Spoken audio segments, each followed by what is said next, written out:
Hi, I am your physics Arthi, Madhumita Mukherjee.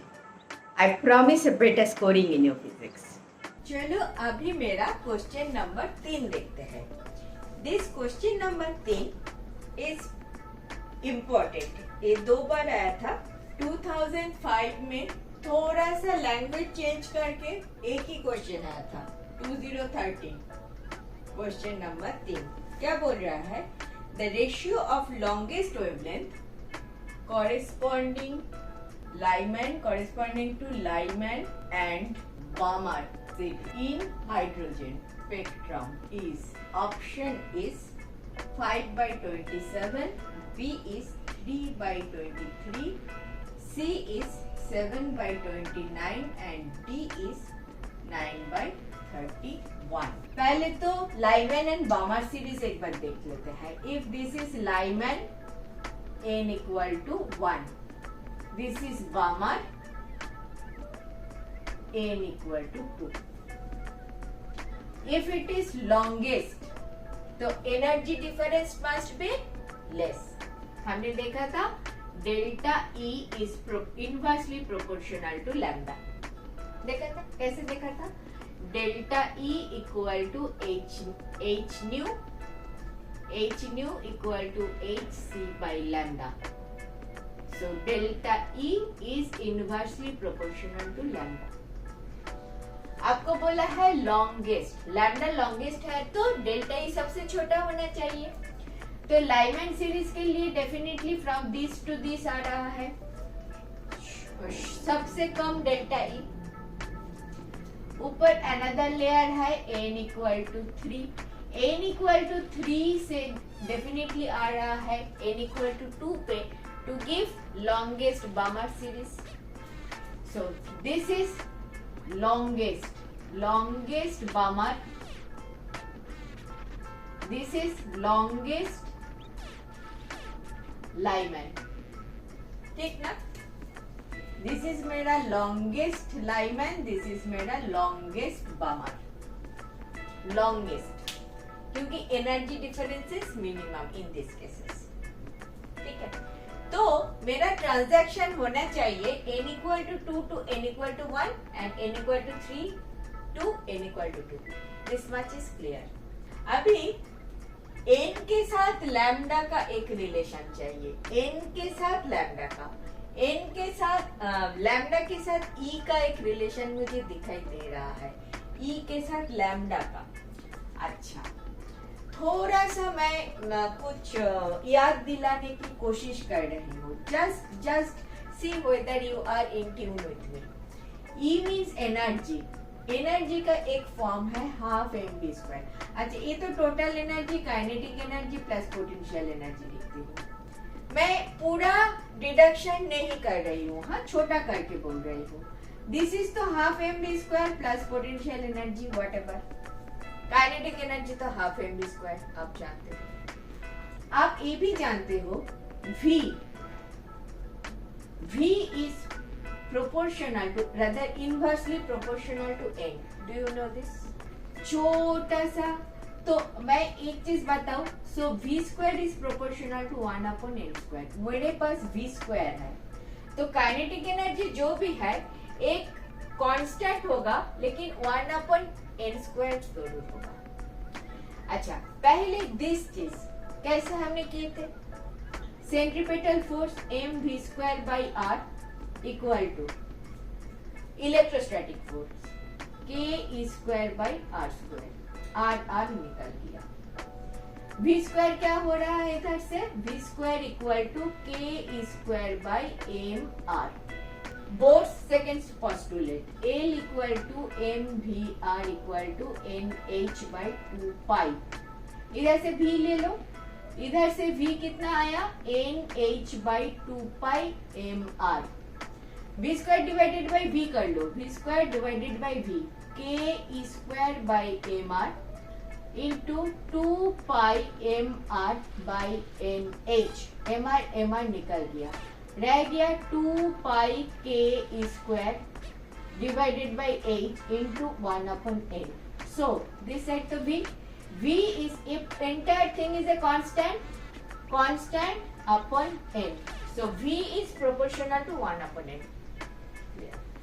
If that is the case, the V square is proportional to 1 upon n square. That is also clear. There is a constant definitely. A definite constant is there. हम क्या करेंगे? Delta is definitely there is a constant. This constant को हम R बोलेंगे. R. Or since it is proportional to V is proportional to 1 upon n, so V square is proportional to 1 upon n square. 1 upon n square. Delta E change initial to final. Initial to final. Why? There is a minus sign. तो initial to final. Initial to final हम लिखते हैं, but since there is a negative sign, total energy is आपका negative sign. This is negative. क्योंकि ये electron bound है. Gravitation chapter में हमने पढ़ा था. टोटल एनर्जी इज माइनस ना, इधर नेगेटिव होता है. ऊपर जितना जाओगे कम होते होते इंफिनिटी में 0 होता है. इधर for hydrogen ground level 13.5 I think 13.5 electron volt होता है, but negative. Since there was a negative sign, so n final square minus n initial square. Delta E भी नहीं, इसको 1 अपॉन लैम्डा लिखेंगे. Delta E is proportional to 1 upon lambda. So 1 upon lambda equal to R into this. ये वाला जो formula है, ये आप याद रखोगे. R is what? R को बोलते हैं Rydberg कांस्टेंट. ये कांस्टेंट बहुत अच्छा कांस्टेंट है. ये 1 upon lambda है, तो इसका यूनिट आएगा m इनवर्स. इसका वैल्यू बहुत अच्छा आता है 1.09 ऐसा कुछ इंटू 10⁻⁷. तो रिडबर्ग कांस्टेंट सबको पसंद है, तुमको भी है. ये वैल्यू जनरली दे देते हैं अगर चाहिए तो. हमारा जो क्वेश्चन है, the longest wavelength corresponding to Lyman and Balmer series of hydrogen spectrum is. हमें ये वाला इक्वेशन चाहिए, बिकॉज हमें लॉन्गेस्ट वेवलेंथ इधर से चाहिए, कॉरेस्पॉन्डिंग टू लाइमैन एंड बामा इधर से चाहिए. मुझे लैम्डा के साथ E का रिलेशन पता था, लैम्डा के साथ प्रिंसिपल क्वांटम नंबर का रिलेशन मुझे ए वाला इक्वेशन से पता चलता है. समझ में आया? रिवीजन हो गया, क्लियर हो गया, याद आ गया सब. हमें अभी फिलहाल तो रिडबर्ग कांस्टेंट नहीं चाहिए. मैं ये सब रब कर रही हूँ और मेरा क्वेश्चन में आ जाती हूँ. ठीक है? तो जो क्वेश्चन, जो इक्वेशन आपको याद रखना है, वो मैं दोबारा एक बार लिख लेती हूँ. That is 1 upon lambda equal to R into 1 upon n f square minus 1 upon n I square. This is your working formula. ठीक है? तो longest wavelength corresponding to Lyman, longest wavelength corresponding to Lyman series. क्या होना चाहिए? Lyman series में n equal to 1 में गिरना चाहिए, that to n equal to 2 से. Final will be 1, initial will B 2. So 1 upon lambda Lyman equal to R into 1 upon final बोले तो 1 स्क्वायर माइनस 1 अपॉन 2 स्क्वायर. क्या हुआ? R 1 minus 1 upon 4 equal to 4 minus 3R by 4. Correct? 1 upon lambda Balmer similarly R into 1 upon final कितना है 2 square minus initial कितना है 3 square equal to R 1 upon 4 minus 1 upon 9 equal to R. नीचे 36 ऊपर 5R by 36 5R by 36. This is this. अभी ratio of longest wavelength corresponding to Lyman to Balmer. तो इधर से लैम्डा एल कितना है 4/3r, लैम्डा बामार कितना है 36/5r, इसका रेशियो चाहिए।